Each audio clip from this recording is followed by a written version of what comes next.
I think collecting physical video games can be very fun, whether it's for newer systems or older systems. For me, getting to play off actual hardware it was designed for is a really nice feeling. And while games getting ports to newer consoles and PC is a really good thing, I still think playing the original version of whatever game is something I think it's worth it to seek out. And while I've been playing video games for as long as I can remember, I only really started taking this seriously in 2017 when I managed to get a original Game Boy Advance with Pokemon Ruby. I've also gotten modern games whenever I could, no doubt, but that's when I really got invested. And since then, I realized there were some pretty big ups and some pretty big downs when it comes to collecting video games like many other hobbies. And with this video, I just want to talk about all of those points and, what I've noticed when it comes to this kind of stuff. One really nice upside, as I mentioned near the start of the video, was getting to see how the original version was like. And while I think it's nice that later versions can add or change stuff to the original, that would make it not really feel the exact same. And while it might help fix some of the issues that the game had, like DMC3 having a very limited weapon and style swapping, the limitations that were there,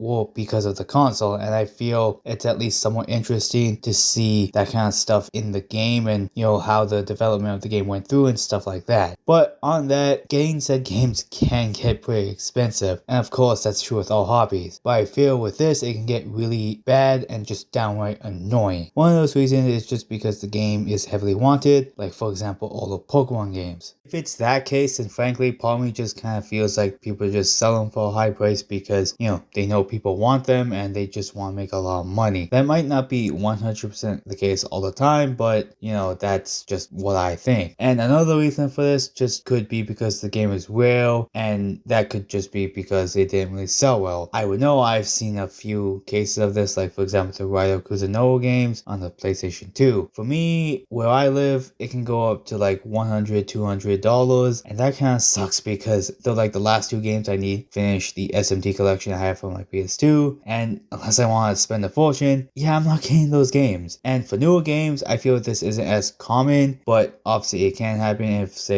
it's a limited release, or again it just didn't really sell all that well. And on a similar point, getting equipment can also be somewhat annoying and or expensive. I feel this isn't as bad since chances are you might have a decent amount of stuff already, so this mostly just goes to the retro consoles. Since technology now doesn't really have to accommodate for them, the picture will not look the greatest for them. So getting extra cables like an S-Video or component cables and stuff like the Retro King can get pretty pricey if you want to collect for consoles before the PS3 era. Then there's also getting controllers for that system, and while there are a bunch of third-party options for stuff like the PS2, Wii, Super Nintendo, and much more, they might not last all that long, and the quality will vary on them, and getting official versions can be just as bad, maybe even just as bad as getting the older games themselves. And that's obviously just due to the fact that they don't really produce them as much anymore, so obviously they're not really gonna care. And even getting with that, getting all the aware equipment can actually be really rewarding, and I think that's a really nice upside because you can get the best picture quality for that system. Well, obviously it's not gonna make your games graphically look better. Again, just that bump in visual quality is going to pay off. And yes, this might kind of apply to newer systems. I feel getting a new TV or monitor can make the experience a bit better since the technology is getting better. So at least for those ones, you can get like maybe an OLED TV, make the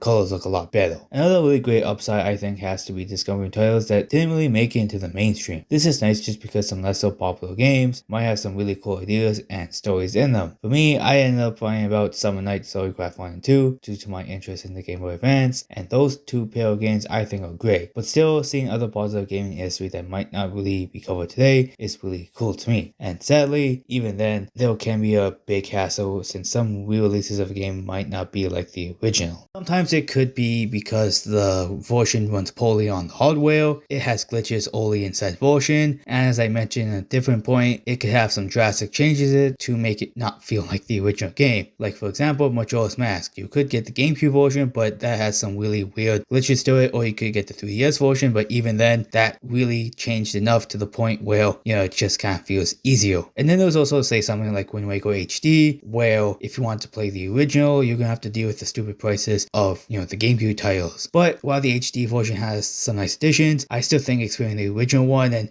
kind of like all that weird stuff that went on development can be kind of interesting to see what happened and, some of the actual original faults. But obviously that might not be for everyone, I'm just saying from my experience. But this isn't always the case, at least with more modern games. Like for example, game Persona 5 isn't really that hard nowadays, even though Royal was a more recent release. This might still happen, mind you, but again, at least this is from what I noticed. And another kind of bad point is trying to get games with a good quality, and that might either be with the disc or the casing itself. While getting slightly newer games can be somewhat easier to get brand new copies sealed, it's not 100% the case. Like say for example, if you want to get a PS4 game that was released around its launch, obviously you're going to have a slightly harder time getting a sealed copy just because at this point it's about 7 or 8 years since then. And I feel with older titles, it's far worse since if you're like me growing up, taking care of your games wasn't the biggest priority. So more often than not, you're going to get a game used and the quality of the box and disc might not be the greatest as I mentioned. And kind of related to the expensive point, getting a sealed copy and getting complete in box can also be a pain since that does factor in,